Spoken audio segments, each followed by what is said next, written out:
boleh sekali. Kalau dia melakukan yang kedua, wasit juga akan memberi no ball di sana. Ya. Juga di posisi-posisi fielding. Jika salah meletakkan posisi fielding, wasit juga mengatakan itu no ball. Misalnya tidak boleh lebih dari 2 orang antara leg slip dan square leg. Tidak boleh 3 orang di sana, itu wasit akan kasih no ball juga. Jadi di no ball ini bisa banyak terjadi dan akibat no ball tim betting akan mendapat nilai ekstra 1 dan bola berikut akan diikuti oleh extra ball atau free hit. Untuk no ball. Terus ada bias. Bias sendiri ini bola yang nilai yang dihasilkan oleh batsman jika bolanya tidak menyentuh batsman dan bola ini melewati wicket keeper dan batsman berlari untuk mendapat nilai ini.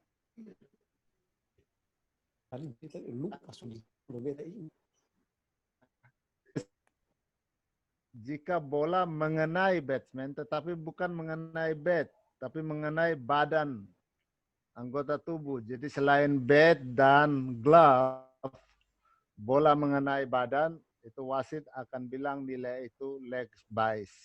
Jadi nilai-nilai ini disebut nilai ekstra di dalam kriket. Ya. Lanjut. Untuk lebih jelasnya, kasih lihat video lagi. Ya, mungkin kalau Bang Afi ada video bisa langsung.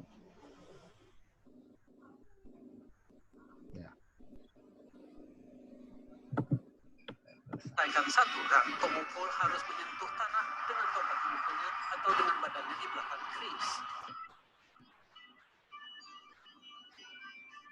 Pemukul dapat melakukan sebanyak mungkin run, wide, no. Ada cara ekstra untuk mencetak skor. Wide, no ball.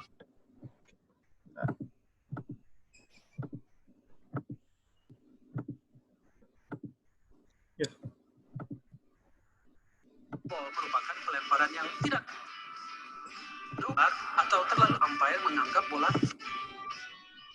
Wide diberikan jika wasit atau umpire menganggap bola tidak sah, baik karena bola yang dilempar terlalu melebar atau terlalu tinggi dari jangkauan pukulan. No ball merupakan pelemparan yang tidak sah karena 3 alasan. 1. Tidak ada bagian depan kaki bowler yang dijejakkan di belakang garis depan popping crease. 2. Kaki belakang menjejak di daerah return crease. 3. Bola dilempar melebihi tinggi pinggang pemukul tanpa melambung. Dalam semua kasus ini, tim yang sedang giliran memukul bola mendapatkan run tambahan dan bola harus dilemparkan lagi. Dalam kriket dengan over terbatas, no ball menyebabkan pelemparan bola berikutnya merupakan free hit. Artinya pemukul tidak bisa out dengan cara apapun kecuali run out.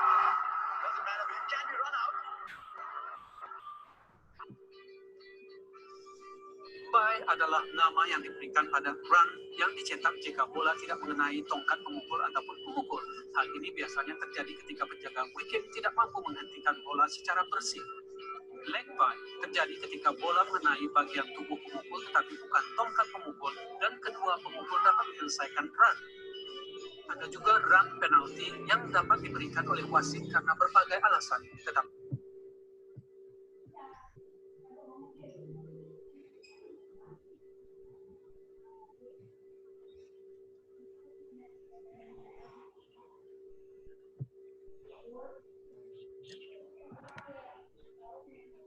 ya, itu cukup jelas ya. Terus bagaimana out di kriket? Jadi di kriket untuk out bisa terjadi itu yang sering terjadi untuk membuat seorang batsman out itu ada 6 cara. Yang sering tetapi untuk introduksi kali ini kita akan pakai itu 6 cara saja yang sering terjadi. Jadi ada yang pertama itu disebut catch atau bola yang ditangkap. Jadi apabila seorang batsman melakukan pukulan ke udara dan belum melewati batas lapangan atau masih berada dalam lapangan, bola ditangkap oleh penjaga. Jadi bola tidak menyentuh tanah. Jadi bola belum menyentuh tanah, sudah ditangkap oleh penjaga. Ini seorang batsman dia bisa dikatakan mati atau out. Itu dengan cara catch atau tangkapan. Terus out yang kedua, itu disebut ball. Ball itu apabila seorang pelempar atau bowler melepaskan bola dan tidak dapat ditahan oleh si pemukul, dan bola langsung mengenai stump. Jadi langsung mengenai tiang yang 3 tadi. Itu out seperti ini, itu disebut ball. Ada out yang ketiga lagi, itu disebut hit wicket. Nah, apa itu hit wicket?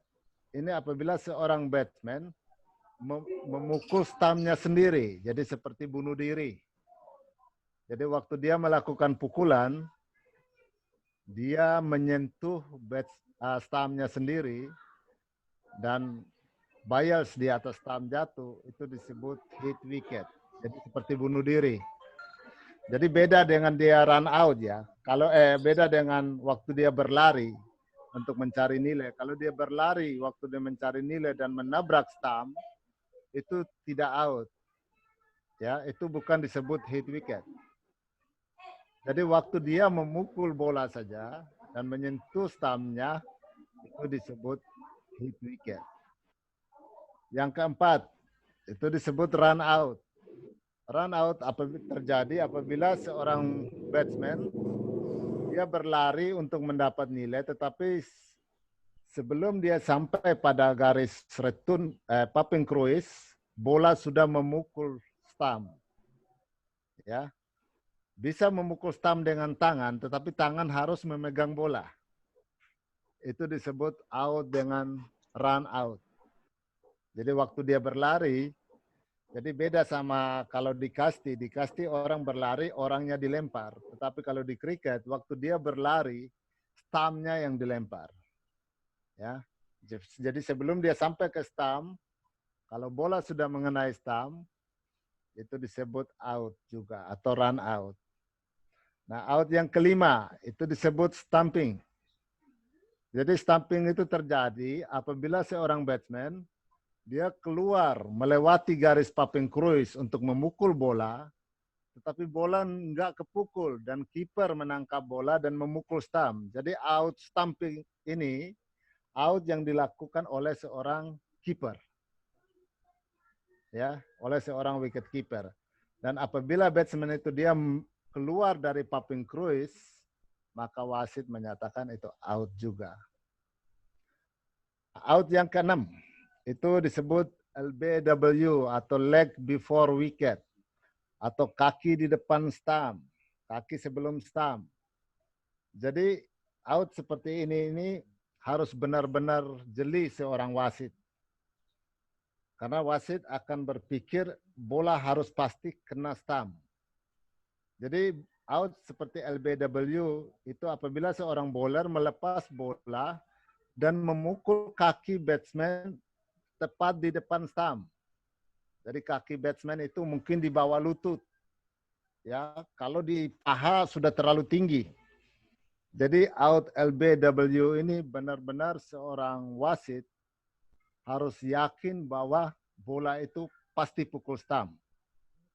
Dan bola tidak menyentuh bat dan langsung pukul kaki duluan. Dan ini wasit, dan setiap out LBW ini biasa si pebowler akan bertanya ke wasit dan seperti mengatakan how's that?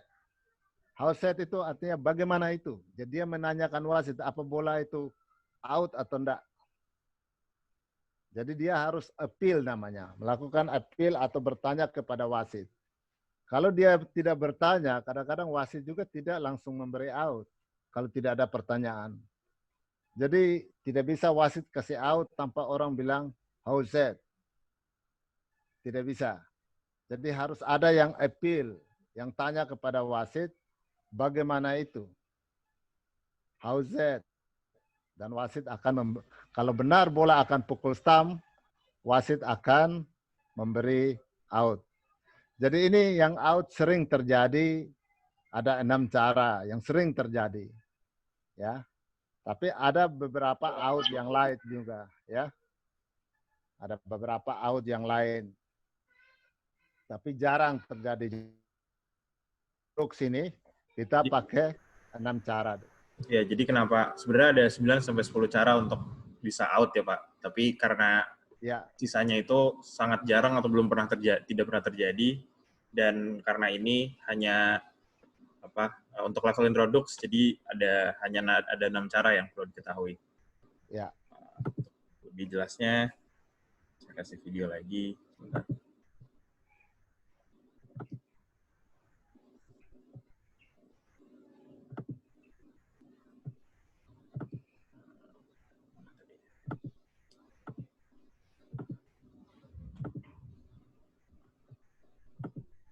Sebentar.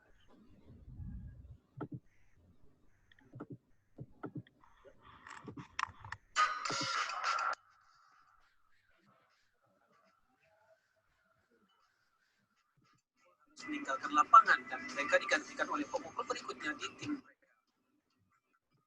Seorang pemukul hanya bisa memukul sekali dalam innings tim mereka, yang artinya jika mereka dikeluarkan, mereka tidak bermain lagi dalam innings itu.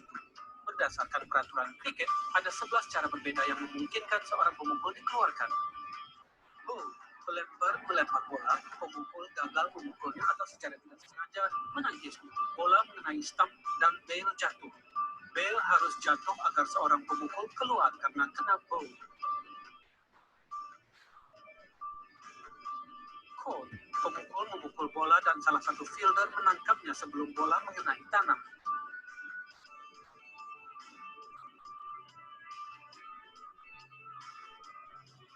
Leg before wicket LBW persis seperti yang dijelaskan oleh namanya.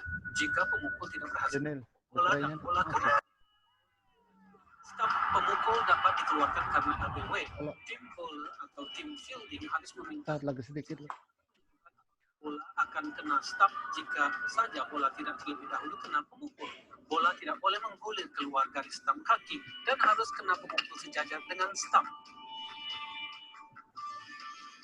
Run out, pemukul kena run out jika mereka berusaha melakukan run tetapi tim fielding menangkap bola dan melemparkannya ke stump sebelum tongkat pemukul atau pemukul melintasi garis di akhir pitch. Ke arah mana pemukul berlari, tongkat atau pemukul harus kena tanah agar dianggap lolos masuk.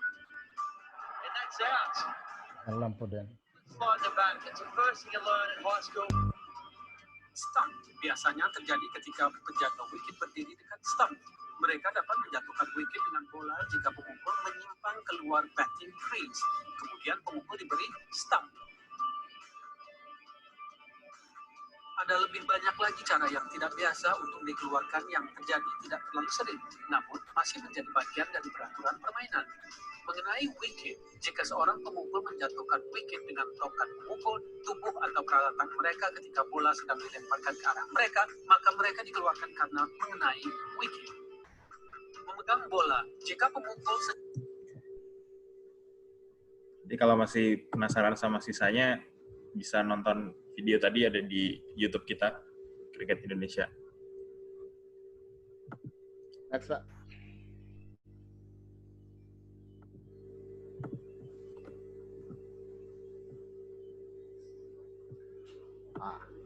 Over. Jadi untuk tadi saya katakan, lamanya permainan kriket itu tidak ditentukan oleh waktu, tetapi ditentukan oleh over. Nah, apa itu over?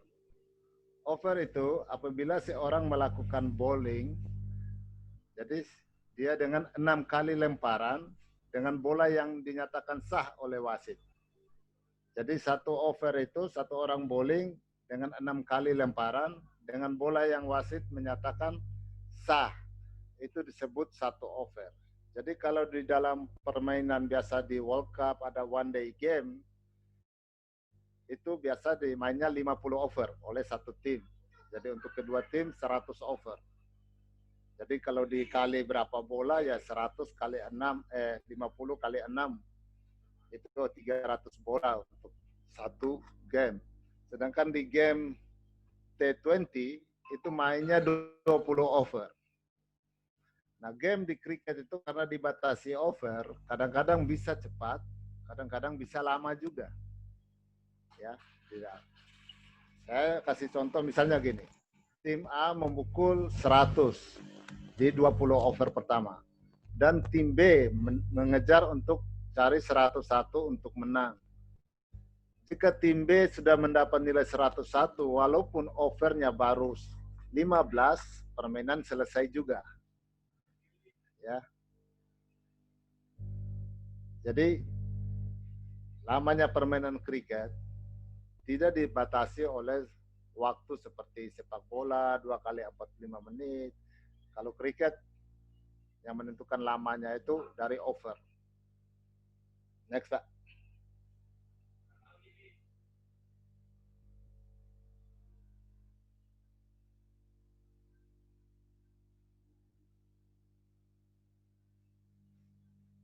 Next.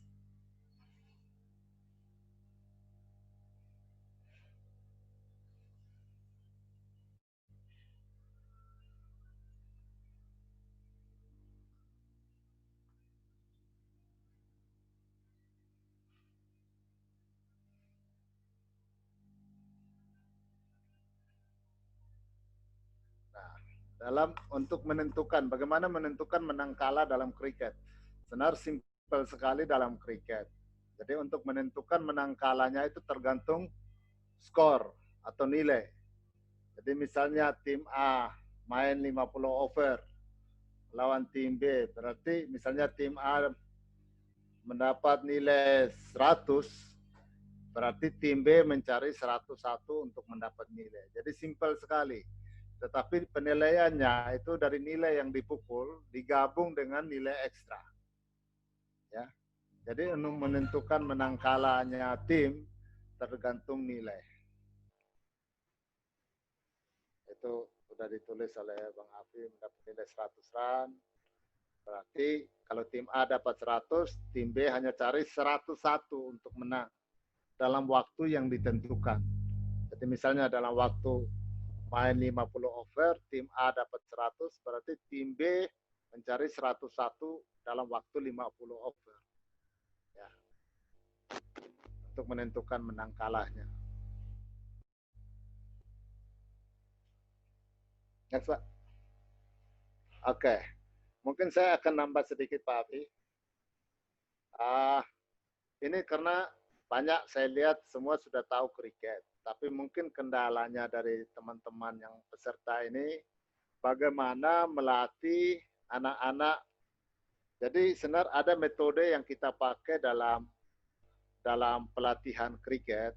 Semua pelatih kriket di dunia, kami pakai metode itu disebut Spears dalam bahasa Inggris. Ini saya jelasin tambahan karena semua teman-teman ini akan jadi pelatih nanti. Jadi kita pakai patokan atau standarisasi pelatih untuk memulai melatih. Dia menggunakan itu kalau di bahasa Inggris bilang Spears. Jadi show, practice, instruksi, rewards, dan summary. Tapi itu kita udah terjemahan dalam bahasa Indonesia. Itu kita sebut 5P. Jadi P yang pertama itu kita mulai penjelasan. Jadi apa yang kita mau kasih, kita harus jelaskan dulu penjelasan. Nah, P yang kedua, kita harus mempraktekkan. Jadi anak ikut praktek di sana. Jadi apa yang kita jelaskan dia praktek. Nah, dalam praktek ini kita akan kasih perintah atau instruksi. Perintah ini misalnya dia bowling salah, kamu harus begini, bowlingnya harus begini. Atau mukulnya salah, megang batnya salah, kamu harus begini. Kita harus kasih perintah. Nah, P yang keempat, itu kita sebut, kita harus memberi dia pujian. Nah, ini sebenarnya yang paling penting di dalam melatih kriket. Karena olahraga kriket ini masih baru. Bagaimana untuk bisa narik minat anak untuk main kriket, yaitu dengan pujian tadi. Jadi walaupun dia salah, kita tetap bilang good bowling, good batting, Jadi harus ingat ini, kasih pujian ini sangat penting dalam pengembangan kriket. Jadi ada penjelasan, praktek, perintah, pujian, dan yang paling terakhir kita harus sisakan waktu kita 5 menit begitu untuk penjelasan kembali. Jadi apa yang kita kasih hari ini, kita harus jelaskan kembali kayak di terakhir. Jadi nanti kalau dalam melatih anak punya waktu 1 jam, harus bisa memanage waktu dalam 1 jam itu bagaimana saya melatih dengan metode ini. Penjelasan berapa menit, praktek berapa menit. Nah, dalam praktek ada perintah, ada pujian, dan harus sisakan 5 menit terakhir untuk penjelasan kembali. Nah, ini metode ini yang kita pakai semua pelatih kriket. Ya. Jadi itu yang saya tambah Pak Ngafi.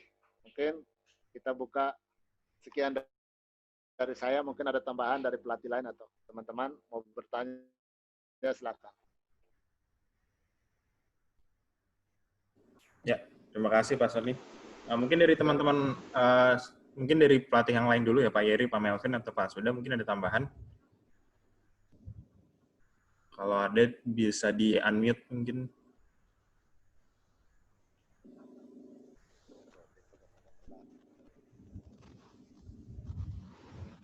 Ya, logo speaker-nya dipencet.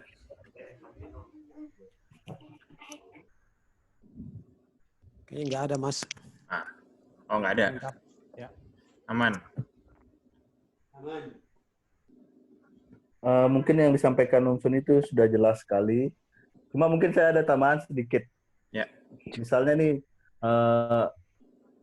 kita pelatih baru ditemukan dengan satu lapangan yang kecil atau berada di sekolah dengan menghadapi lapangan yang kecil dan jumlah murid yang banyak.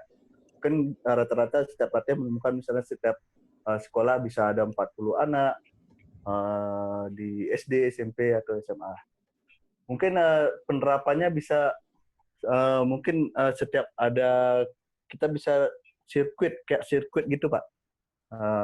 Bisa ada mungkin yang di sebelah sini kita taruh kon, mungkin dia di sini untuk penjelasan untuk batting, di sini untuk bowling, di sini untuk fielding. Jadi misalnya kalau kita jam olahraga itu terbatas Pak kita di sekolah. Mungkin nanti pelatih-pelatih ini bisa terapkan di sekolah masing-masing. Karena jam pelajaran olahraga itu biasanya cuma 1-2 jam itu kita dikasih waktu oleh guru atau jam olahraganya. Jadi bisa dimaksimalkan lah dalam waktu sejam kita harus selesaikan materi apa yang mau kita bawa. Misalnya kayak penjelasan kita tentang bowling, batting, fielding. Jadi misalnya kalau kalian menemukan jumlah anak yang banyak, 40 orang sampai banyak begitu, kalian buat seperti sirkuit. Jadi misalnya di kun ini kita buat misalnya ada 4 kun. 1 kun di bagian batting, 1 kun di bagian bowling, fielding, dan yang lain. Kita bagi muridnya bisa jadi beberapa kelompok.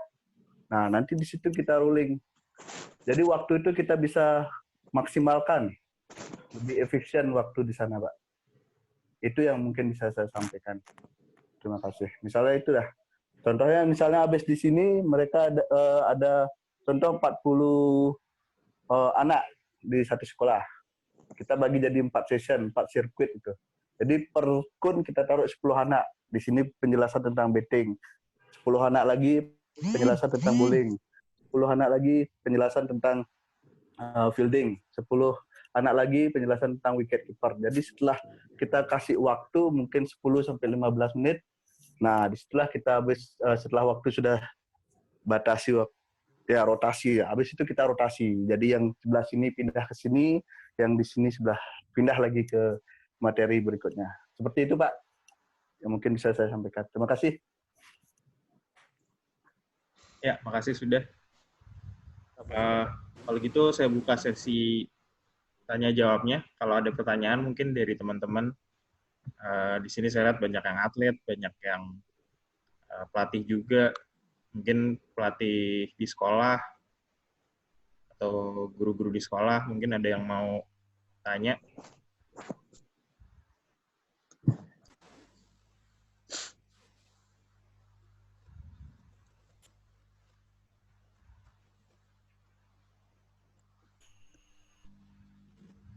Ya, Mas Erik. Ya, assalamualaikum, selamat sore semuanya. Waalaikumsalam. Saya cuma mau menanyakan ini dari Pak Sony dan Pak Ruben. Ketika kita melatih anak sekolah, otomatis kan kita melatih bowling, terus juga. Nah, di situ waktu kita melatih bowling, kan ada yang namanya wide, no ball, leg bias maupun bias. Nah, pada saat kita melatih di lapangan, terkadang kan lapangan itu tidak rata seperti pitch. Bagaimana atau tandanya itu bola no ball atau wide atau leg bias ketika bola itu mantul di bowling, bukan mantul tapi malah menelusur ke tanah, Pak. Itu tandanya apa, Pak? Callingnya apa? Buat pelatih kan harus tahu kalau misalkan, oh ini misalnya wide, berarti kamu salah, no ball harus begini. Tapi kalau misalnya menelusur tanah itu nanti bagaimana, Pak? Mungkin dari itu saja. Terima kasih. Menelusur itu maksudnya menggelinding gitu ya, Pak? Iya, menggelinding. Jadi bukan mantul, tapi menggelinding mungkin karena tanahnya yang tidak rata atau mungkin terkena batu atau apa ya. Jadi bukan mantul, tapi malah menggelinding, menelusur tanah begitu. Terima kasih.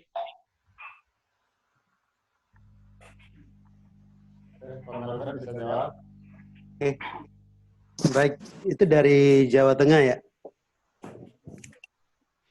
Dari Pak Erik. Pak Erik, sebenarnya itu kalau kita sudah masuk di pelatihan seperti itu di level 1 ya. Kalau kita lihat dari program yang pertanyaan yang sudah diutarakan tadi. Tapi kalau seperti itu seharusnya ada kebijakan dari pelatih sendiri. Kan sudah ada Spears itu. Jadi bagaimana metode itu diterapkan di anak-anak, jadi biar anak-anak itu lebih enjoy. Jadi jangan terlalu fokus pada peraturan bakunya. Tapi kita kembali lagi pada kebijakan kita sebagai pelatih, bagaimana menarik minat anak itu. Seperti itu. Tapi sedikit saya ingin tekankan di sini, kita ini kan introduce. Cobalah kalau yang dikasih materi introduce, ditanyalah tentang masalah introduce. Jangan kita sedikit melenceng ke level 1. Biar kita tidak ini. Karena kita membangun satu karakter itu harus punya dasar yang kuat. Seperti itu. Seperti itu aja. Terima kasih. Mungkin ada tambahan dari Pak Yeri atau Pak Sony. Pak Sudah mungkin silakan. Ya, mungkin saya nambah ya. Jadi untuk pemula, sebenarnya paling penting itu bagaimana dia melakukan bowling. Jadi kalau dia sudah bermain kriket di lapangan yang bagus, itu tidak mungkin dia menggelinding bolanya. Jadi bukan penting bolanya itu, tapi bagaimana dia melakukan bowling actionnya udah benar, tangannya itu untuk introduce ya. Masalah lapangan bola harus ke kiri, ke kanan. Cuma kita harus kasih tahu kalau bola yang melebar, ya itu dikatakan wide. Atau dia melakukan lemparan, atau kakinya melewati garis, ya kita bilang itu no ball, nggak boleh. Jadi untuk pemula, toh juga kalau dia main di suatu event ke jenjang lebih tinggi, belum tentu bolanya menggelinding begitu. Karena sudah lapangannya bagus. Jadi itu diabaikan saja. Cuma kalau memang anak-anak yang tidak kuat bowling dia menggelinding, mungkin kamu pakai pitch-nya 20 meter, sedangkan anaknya anak SD, ya otomatis dia bowling tidak sampai, pasti bola menggelinding. Jadi kalau saya ngajar SD, mungkin saya pitch-nya saya pakai 10 meter aja. Jadi itu. Jadi yang paling penting bagaimana anak itu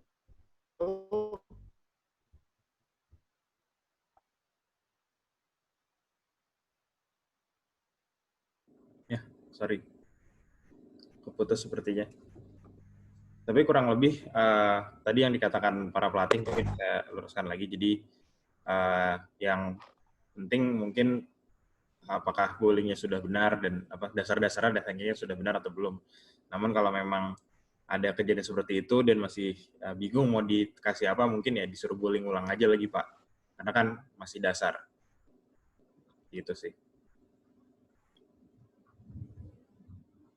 Terus mungkin tadi tambahan dari Pak Sony juga,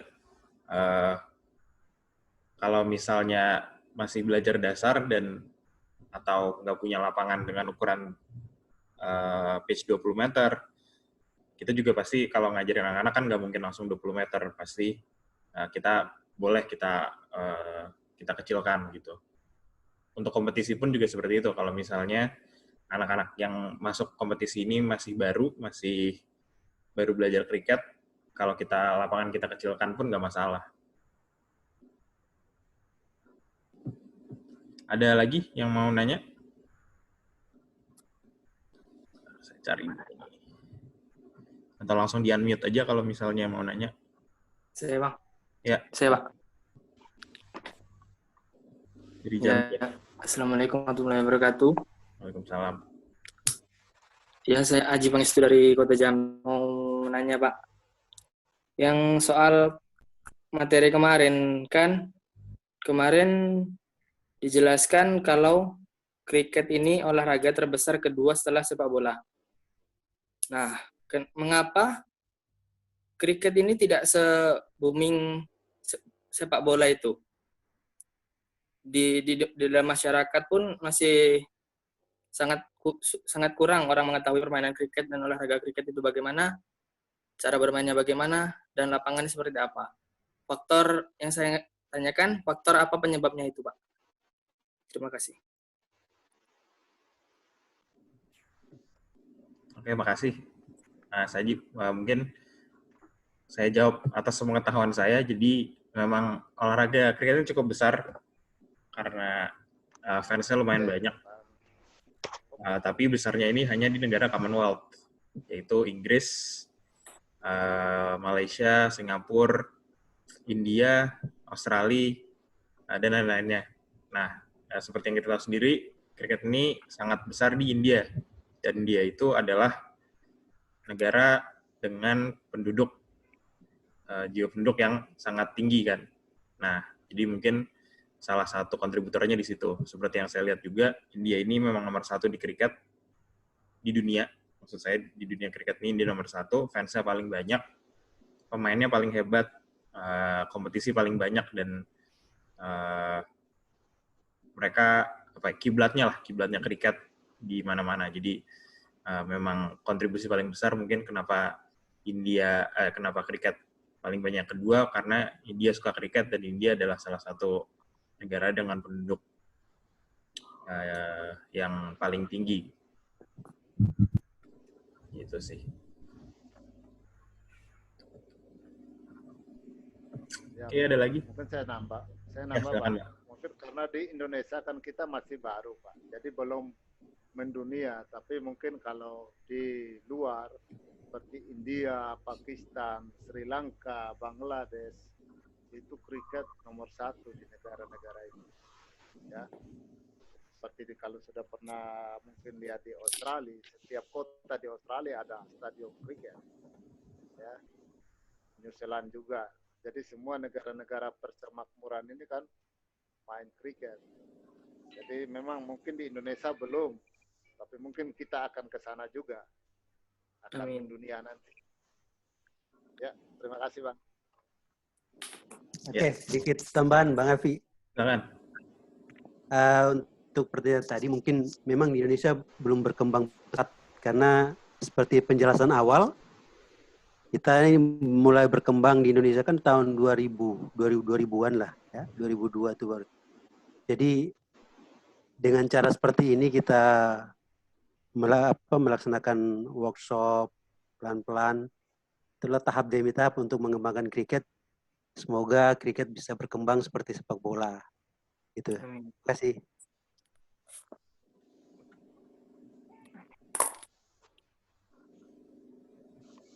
Ada lagi yang mau bertanya?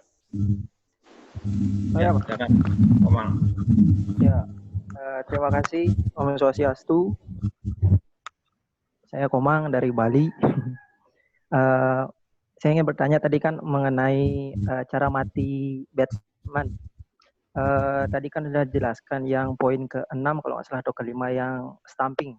Tadi kan dijelaskan stumping dari wicket keeper. Nah, waktu ini saya dapat nonton lah di YouTube, ada itu bowlernya yang stumping di batsman yang non striker kalau nggak salah istilahnya. Nah, itu gimana aturannya Om Sony? Biar lebih jelas lah gitu. Kan ada bowler yang lagi bowling gitu. Nah, ada batsman yang non strikernya yang menunggu gitu kan, dia lewat garis itu lalu di stumping oleh bowler. Nah, gimana aturannya biar lebih jelas lagi? Itu bukan disebut stumping lagi, tapi itu disebut dalam kriket itu mangkat. Jadi out itu salah satu out yang baru itu disebut mangkat. Karena tapi di kriket itu tidak dianjurkan karena tidak fair play di sana. Kamu mau bunuh orang secara gampang, tidak dengan perjuangan, tidak spirit of cricket out seperti itu, ya. Memang di peraturan baru ICC sekarang boleh out seperti itu, ya. Jadi kalau orangnya keluar, tapi kalau dulu itu kan kita kasih peringatan. Tetapi karena sekarang dari ICC itu dinyatakan out, tapi itu jarang juga terjadi, ya, dan itu tidak sportivitas itu kurang untuk bikin out seperti itu. Kita tidak jantan gitu. Jadi kalau kita mau buat orang out itu harus benar-benar secara gentleman, ya. Itu out seperti itu bukan disebut stumping, tapi disebut mangkat. Ya Wahyu. Ya. Kasih Om. Kalau bisa di awal itu ini belum masuk di introduk. Kalau di awal-awal itu baru ngajar anak, jangan memang kasih seperti itu. Jadi bagaimana tarik dia main kriket saja dulu, enjoy ya. Jadi yang paling penting anak itu enjoy itu game sendiri, menikmati itu game sendiri. Nanti kalau sudah naik di level 1, baru dia bisa belajar yang seperti ini, yang spirit of the game. Ya, oke Wahyu. Terima kasih Om. Yang selanjutnya lagi bisa angkat tangan atau aku mau nanya. Oh ya, silakan. Aku mau nanya. Sore aku di Lampung. Oh, okay. Kedengeran Kak? Kedengeran. Silakan. Jadi kan Lampung nih sudah menerapkan kurang lebih metodenya seperti Spears. Tetapi siswa itu belum tertarik loh Kak untuk latihan di kriket. Ada cara lain nggak sih Kak untuk menarik minat siswa lagi untuk main di kriket? Selain metode Spears. Makasih Coach. Tolong ya Coach jawabannya. Oke. Itu sebenarnya untuk menarik anak itu yang pertama fun. Jadi jangan langsung ngajar itu. Kalau anak kecil, dia dikasih game. Jadi ada banyak game modifikasi. Jadi misalnya untuk nangkap bola aja, dia harus ada kompetisi.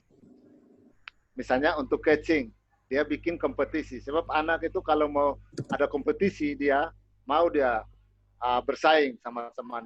Tapi kalau hanya ajar nangkap aja, dia boring. Jadi bagaimana bikin game setiap sesi, misalnya fielding, ada gamenya, terus bowling. Nah, bowling juga harus bikin kompetisi. Misalnya siapa yang bowling kena stump, cabut satu. Siapa bowling kena stump, cabut. Jadi harus bikin dia game atau kompetisi dalam setiap pelatihan itu. Itu yang menarik anak, oh saya mau. Sebab kalau diajar dia bowling aja pasti boring. Pasti boring. Dan kalau dalam permainan kriket, kita bikin game saja, misalnya game kriketnya, pasti anak semua mau betting aja. Nggak mau dia jaga bola. Nah, ini akan dia boring, ya, dia akan boring. Jadi bagaimana bikin modifikasi game. Jadi misalnya nangkap bola pakai kompetisi, bowling juga pakai kompetisi, betting juga. Misalnya dia pukul harus ada gawang, harus target.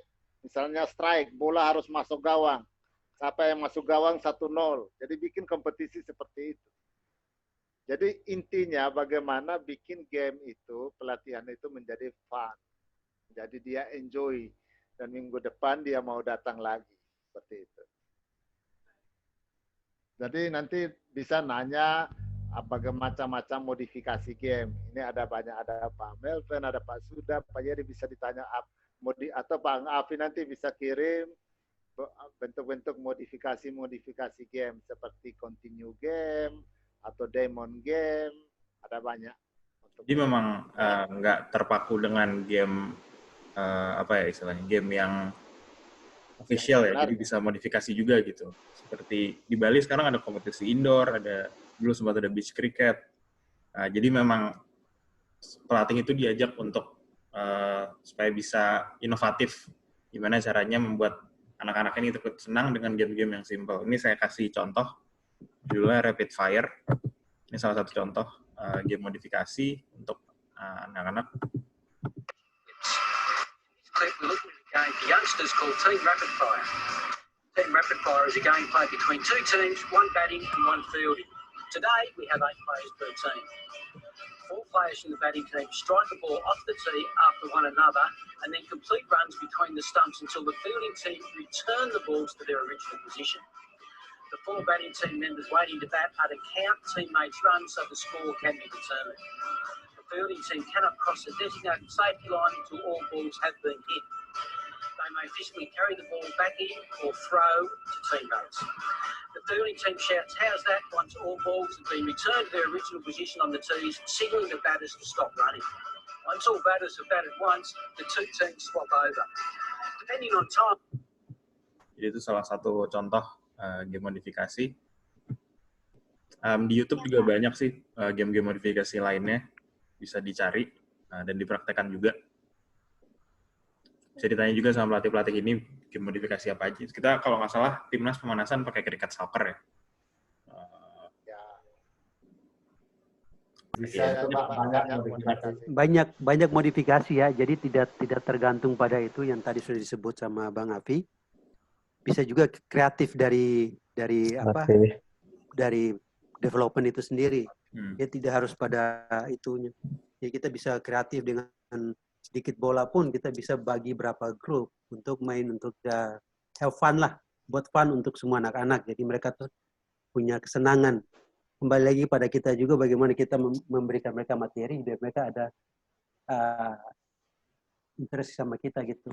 Dan kita juga perlu ini sih, mikirin juga kira-kira main kriket tuh apa sih yang bikin senang main kriket. Kalau saya misalnya pribadi, mukul bola tuh seru banget. Nah, gimana caranya kita aplikasikan mukul bola ini sebanyak-banyaknya waktu kita mengenalkan kriket ke anak-anak. Gitu. Iya. Bagus, pertanyaan bagus. Mana? Ya, itu bagus. Mana Lampung? Ya, iya. Aku. Hah? Aku. Ya, gimana? Iya, Jelas? Iya, aku udah ngecun, udah jelas. Kasih ya, Coach.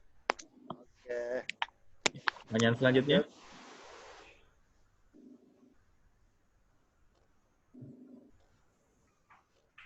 Ya, Bang. Nanya kriket aja, jangan nanya nomor. Nomornya siapa yang ditanya, Bang? Tahu.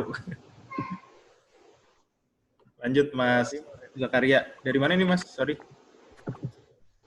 Ya, Assalamualaikum warahmatullahi wabarakatuh. Siap, Jombang, Pak Sony. Pak Malven. Silakan, Mas. Gini, kendala kita yang kemarin pernah ada pelatihan di sini ya Pak Malven, Pak Sony. Itu kebanyakan anak kecil di usia SD itu banyak yang masih takut dengan bola. Nah, di sini yang saya tanyakan adalah gimana cara ngatasin untuk anak yang takut dengan bola. Seperti itu. Terima kasih.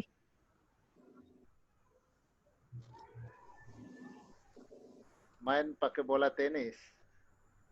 Jangan dulu untuk anak-anak yang baru pertama, jangan pernah kasih bola yang hard. Jadi dia bisa main dengan bola tenis. Juga tidak harus misalnya kasih catching, dia tidak harus pukul tinggi-tinggi memang. Mungkin dia main sendiri dengan bolanya. Jadi satu anak main dengan bola itu sendiri, dia buang sendiri, dia nangkap sendiri, sekreatif mungkin. Jadi jangan langsung kasih bola yang hard. Jadi dia harus kasih dengan bola yang soft. Jadi kalau kasih bola hard memang atau sedikit keras, mungkin sakit dan itu. Juga cara kasih latihan juga biar bola soft. Kalau kita mukul bola tinggi-tinggi memang suruh dia catch, takut dia juga. Jadi kita harus kasih bagaimana dia bisa dulu. Gitu. Jangan langsung coba keahlian dia, jangan dites memang anaknya. Tetapi bagaimana kita mengajar dia untuk dia mau main kriket dulu, jadi bisa nangkap bola. Walaupun hanya pendek-pendek dia tangkap. Nah beda kalau kita mau tes anak, kita pukul bola tinggi-tinggi ya. Itu namanya kita tes, memang dia bisa catch setinggi apa. Itu kalau dia sudah bisa main kriket. Gitu. Kita mulai uji kemampuan dia. Nah itu yang bikin anak itu menarik. Kita kasih tantangan atau tes.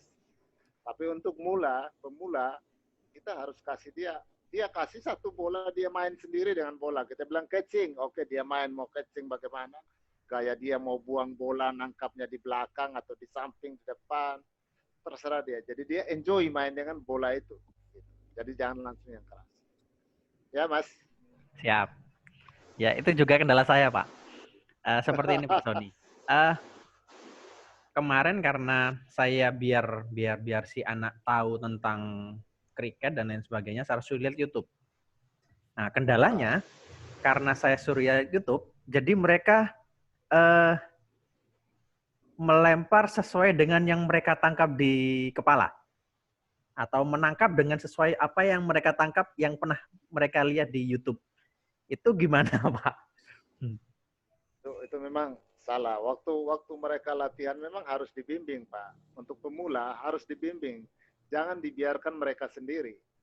Kalau dibiarkan mereka sendiri dan mereka udah nonton di YouTube seperti itu, mereka akan coba lemparnya keras. Nah itu salah kita. Kita pelatih jangan membiarkan anak pemula itu sendiri. Megang bat saja. Misalnya dia belajar batting. Kalau kita tidak kontrol, mungkin temannya berdiri di belakang dia. Bisa dia mukul temannya sendiri di belakang. Jadi pelatih itu pertama dia harus lihat safety-nya anak.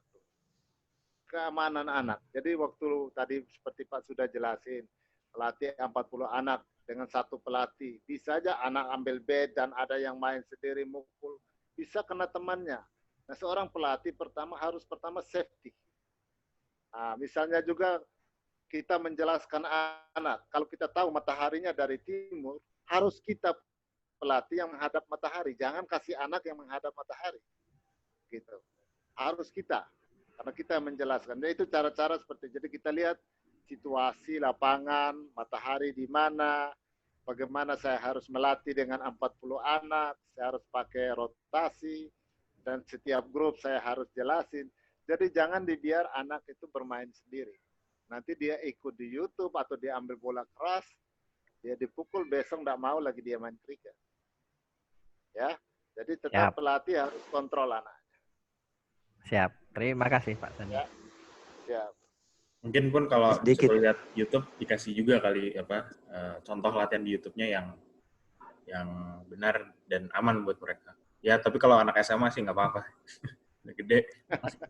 Oke, sedikit. Ya. Pak Mas Sakaria. Siap. Kedepannya saya harap tidak seperti itu lagi karena tadi sudah dikasih tahu sama Pak Sony, ya, itu 5P itu ya. Jadi kalau bisa dampingi anak, kita jelasin dulu caranya seperti apa. Dan kalau bisa untuk anak pemula, dikasihlah bola soft. Biar mereka lebih enjoy, ya tidak takut. Oke.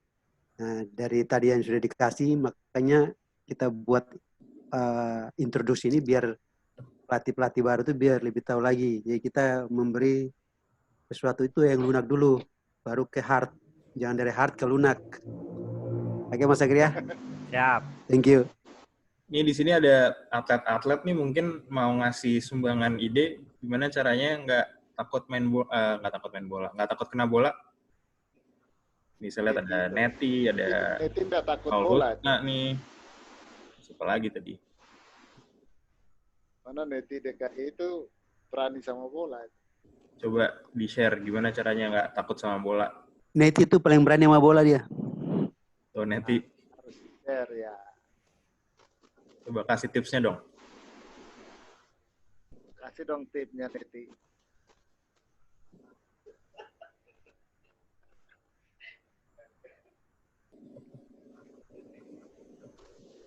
Di-unmute dulu.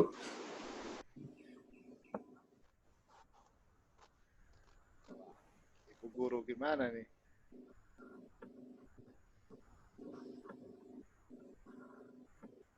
Oke, ada yang bertanya lagi? Atau Bang Afi mungkin kasih tip. Bang Afi juga berani dengan bola.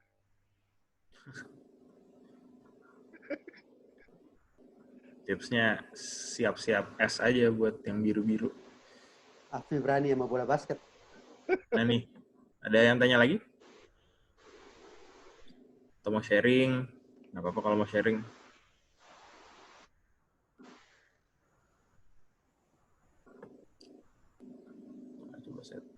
Coba kalau ada yang mau nanya boleh angkat tangan atau reaction. Mungkin tidak ada. Oh, ada nih. Kristo ya? Di unmute dulu, Kristo. Dari NTT. Ya. Nah. Ya baik. Saya di sini tentang materi ini pasti tujuannya bagaimana kita melakukan pengembangan dan sebagai pelatih selain itu melakukan pengembangan kriket. Bisa dengar? Iya, bisa. Ya. Mungkin saya dari NTT, mungkin Pak Sony sendiri tahu NTT. Di NTT banyak pulau, khususnya saya sebagai guru sekarang di ada kabupaten namanya Kabupaten Alor. Nah, di sini kita melakukan pengembangan kriket, bisa melakukan pengembangan, tapi kendala yang pertama adalah lapangan.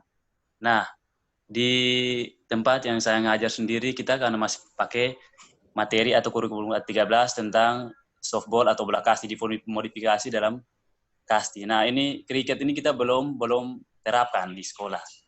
Nah, jadi nanti mungkin saya cuma minta masukan saja, kalau bisa materi ini nanti dibagikan di grup atau apa supaya bisa kami sesama guru olahraga bisa saling sharing untuk berbagi supaya ini ketika jam mata pelajaran misalnya softball atau teknik bola kasti kita bisa menggantikan dengan kriket ini.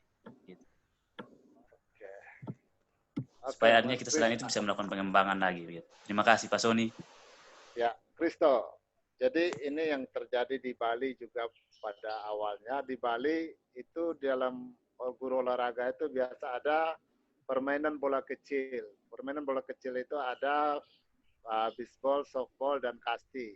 Tetapi kasti ini kan jarang diperlombakan. Makanya sekarang kami di Bali itu mengganti permainan bola kecil itu dengan ekstranya kriket.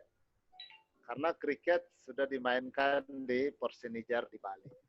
Jadi kalau bisa diganti kurikulumnya dengan, karena kasti tidak boleh hilang, boleh diajarkan, tetapi tidak ada perlombaan untuk kasti.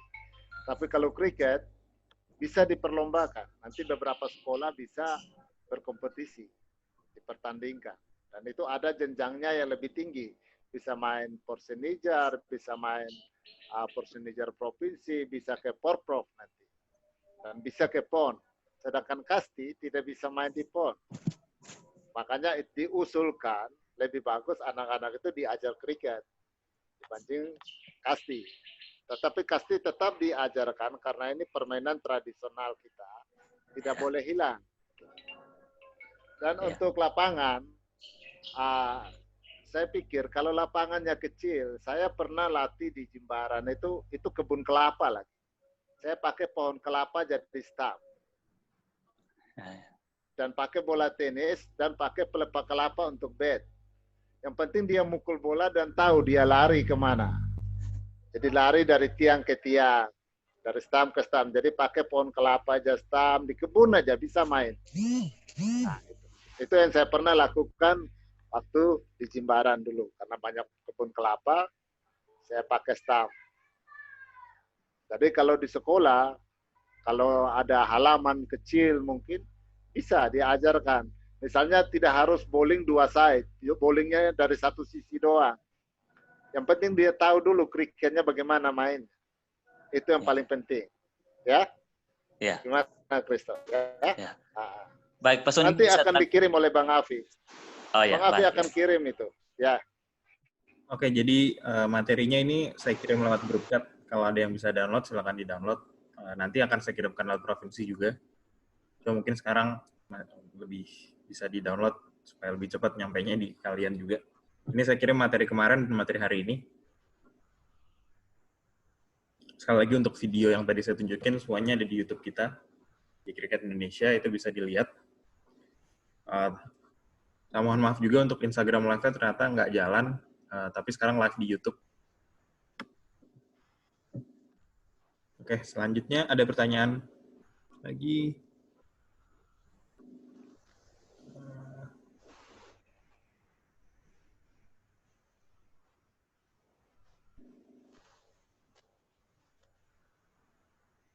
Nggak ada ya?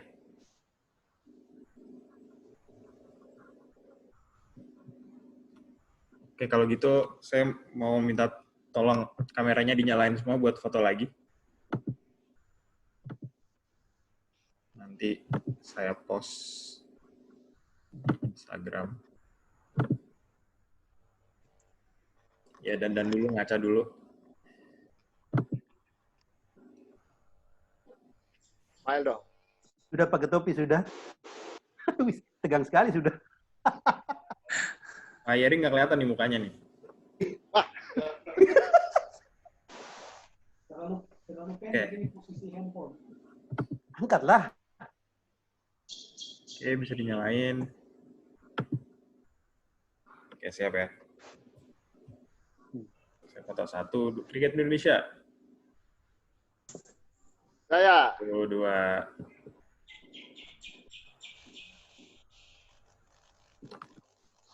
Lagi. Duanya Cricket Indonesia. Ya.